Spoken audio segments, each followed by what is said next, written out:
O Papa se ocupou de seus próprios políticos. Era potente e abalou os alicerces do poder mundial. Comunismo. Meses após sua nomeação, João Paulo voltou à Polônia para a primeira viagem papal já feita a um país comunista. Foi quase impossível para o governo polonês comunista dizer ao povo polonês que não podiam receber a visita do Papa. Eles fariam uma revolução se não pudessem ver um Papa polonês na Polônia. Para o comunismo na Polônia, foi o início do fim.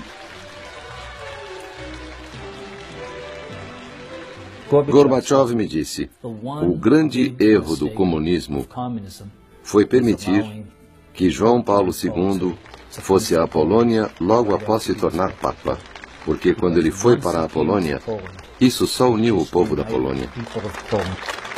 3 milhões de poloneses, 2 vezes a população de Varsóvia, saíram para dar as boas-vindas a ele. A Praça Vitória da cidade se tornou uma catedral a céu aberto para a missa. Entre as testemunhas estava o correspondente da CBS, Tom Fenton. O sermão dele foi tudo o que a multidão estava esperando.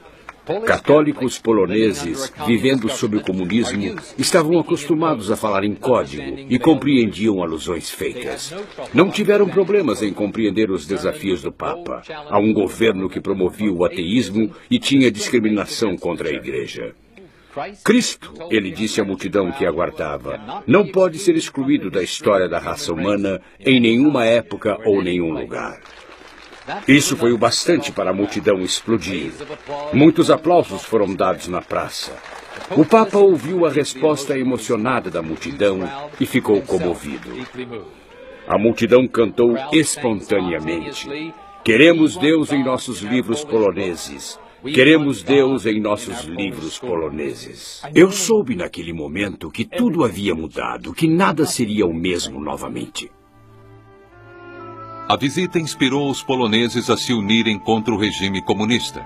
Trabalhadores criaram um movimento independente chamado Solidariedade no ano seguinte. E no comando estava Lech Wałęsa, um jovem eletricista do estaleiro. Solidariedade fez uma greve em Gdansk, local do maior estaleiro da Polônia. Logo toda a nação foi cometida de greves e revoltas. Um ano depois do movimento ter iniciado, já tinham cerca de 10 milhões de associados.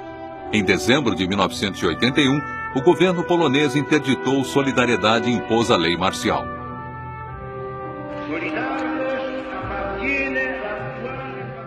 Mas João Paulo II mostrou seu apoio ao movimento, denunciando a falsa paz dos regimes totalitários em seu discurso no Ano Novo. Na Praça de São Pedro, multidões se reuniram e gritaram por liberdade.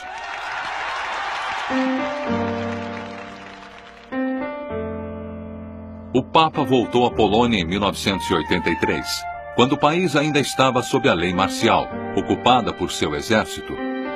Em uma época que as esperanças do povo da Polônia estavam enfraquecendo, a visita do Papa renovou a fé na causa deles. Acho que o momento que mais me impressionou foi uma multidão de centenas de milhares que ao mesmo tempo faziam o sinal de V. Foi impressionante. Eu sabia que os poloneses nunca desistiriam, que os comunistas nunca venceriam e que era só uma questão de tempo antes da coisa toda desmoronar. Quando João Paulo voltou à Polônia em 1987, o cenário havia mudado drasticamente. Seria necessário outro empurrão do Papa para derrubar o regime, e não havia lugar melhor para isso do que a cidade de Gdansk, o lugar de origem do Solidariedade. Em suas primeiras viagens, o governo se recusou a deixar ele ir lá. Desta vez, de má vontade, eles cederam. Acho que pensavam que podiam controlar. Acho que pensaram, ele não esteve lá, ele quer ir lá, ele tem mesmo que ir lá. Vamos tentar abafar isso. Então, eles basicamente fecharam a cidade. Havia bloqueios nas ruas por todo lugar. Eles tentaram limitar os números. Mas fora, neste campo, qual era o tamanho da multidão? 500 mil? 1 milhão? Quem sabe? Maior que a população da cidade.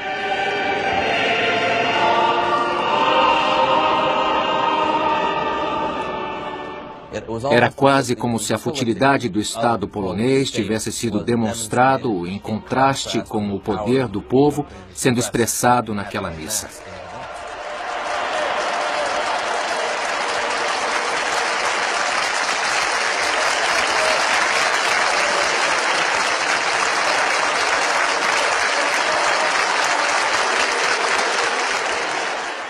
O altar foi construído em forma de uma grande proa de um navio.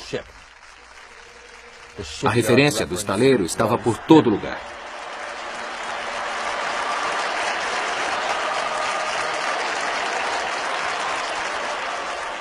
Ele foi um papa que sempre entendeu o poder da imagem, entendeu o poder da televisão. O Papa nunca se referiu ao grupo de trabalhadores interditado diretamente, mas em grande apoio aos trabalhadores, a palavra que ele usou repetidamente foi solidariedade.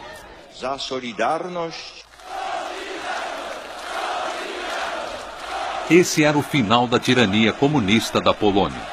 Ele sofreu o impacto de bater de frente com o velho regime. Ele era uma pessoa incrível, não era só a força de sua personalidade, era seu polimento, era seu catolicismo. Ele fala com os poloneses como ninguém mais conseguiria. Uma nova rodada de greves levou os poloneses diretamente à urna eleitoral. Em 1989, eles tiveram a primeira disputa eleitoral livre desde a Segunda Guerra Mundial. Solidariedade teve uma vitória esmagadora. Foi uma vitória que o Papa alegou apenas um papel modesto. E, como ele disse, o comunismo em algum ponto foi implodido com seu próprio consentimento. Ele disse, a árvore estava podre, eu só dei uma chacoalhada. A chacoalhada que ele deu na Polônia ecoou através dos países da Cortina de Ferro. Na coligação oriental, as pessoas começaram a perguntar se os poloneses conseguiram se reerguer, por que não nós? O fato é que eles poderiam, e eles conseguiram. Pouco tempo depois da maior árvore ter caído, a bandeira soviética foi baixada no Kremlin pela última vez. Em 1998, ele tentou balançar os postos avançados comunistas no hemisfério ocidental. Ele fez uma viagem sem precedentes a Cuba. Diferente da recepção fria que ele teve dos oficiais poloneses, ele foi bem recebido por Fidel Castro. O governo ateu de Castro permitiu que o Papa fizesse missas ao ar livre. As primeiras missas públicas permitidas por lá em 40 anos. Castro esperou e conseguiu a denúncia do Papa sobre o embargo americano contra Cuba. Mas ele também disse ao líder comunista para melhorar os direitos humanos e afrouxar as rédeas da Igreja Católica do país. Ele queria dar abertura a Cuba da maneira que deu à Polônia. Ele teve sucesso, teve muito sucesso no dia da grande missa. Eu estava na multidão. Havia um cubano mais velho ao meu lado que falava bem inglês. Ele não falou isso na câmera, mas ele riu e disse, acho que ele falava do governo cubano, cometeram o maior erro da vida deles em deixar ele vir aqui. Eu disse, por que está dizendo isso? Ele respondeu, porque o gênio saiu da garrafa e não podem colocá-lo de volta. Os pobres.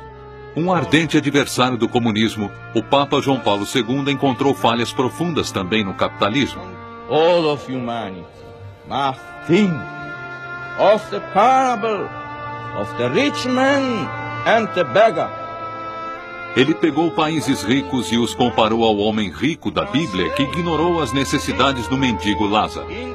O homem rico foi julgado desprezível, não por sua fortuna, mas por seu comportamento. Now does Christ condemn the mere possession of earthly good as such?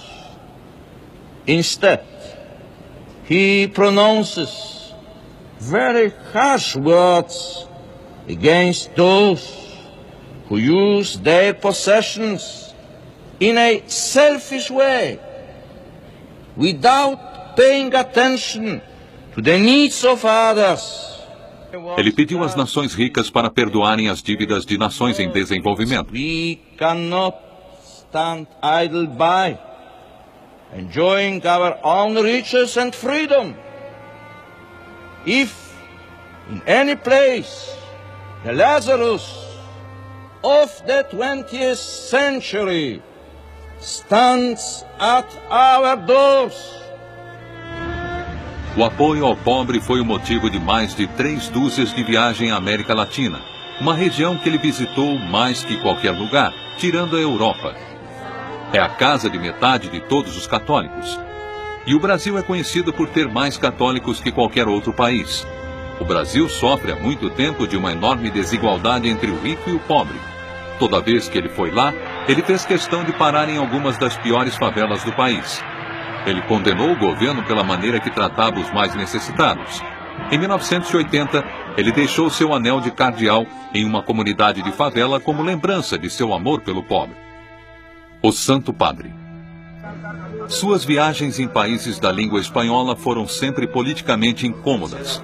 Em sua primeira viagem à América Latina, ele deixou os líderes da igreja atônitos, denunciando a liberação da teologia da libertação. A teologia da libertação mistura catolicismo com atividade marxista. Muitos na América Latina viram isso como uma forma de sair da pobreza e impotência. Mas para o Papa João Paulo isso foi contrário à missão espiritual da igreja, e líderes que continuaram apoiando isso foram substituídos. O confronto mais direto entre o Papa e os líderes de esquerda foi em Nicarágua, em 1983. Na chegada, ele repreendeu um padre que havia se recusado a deixar o governo. Mas o pior atrito foi mais tarde. O altar para a missa estava cheio de imagens revolucionárias, mas um símbolo estava faltando de propósito. Não havia uma cruz. Manifestantes que aparentemente apoiavam o governo gritavam: "Queremos paz". Logo o Papa deu um basta. Silêncio, ele exigiu. La primera que quiere la paz es la Iglesia.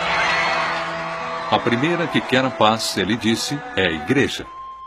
Ele foi tratado com mais respeito em 1996, quando voltou a Nicarágua, agora com uma administração mais cordial. Durante seu legado, a Igreja Católica enfrentou competições crescentes com o domínio protestante da América Latina. Mas boas-vindas calorosas eram uma norma em países de língua espanhola e em comunidades de língua espanhola. Em resposta, ele sempre pedia um compromisso maior com a igreja.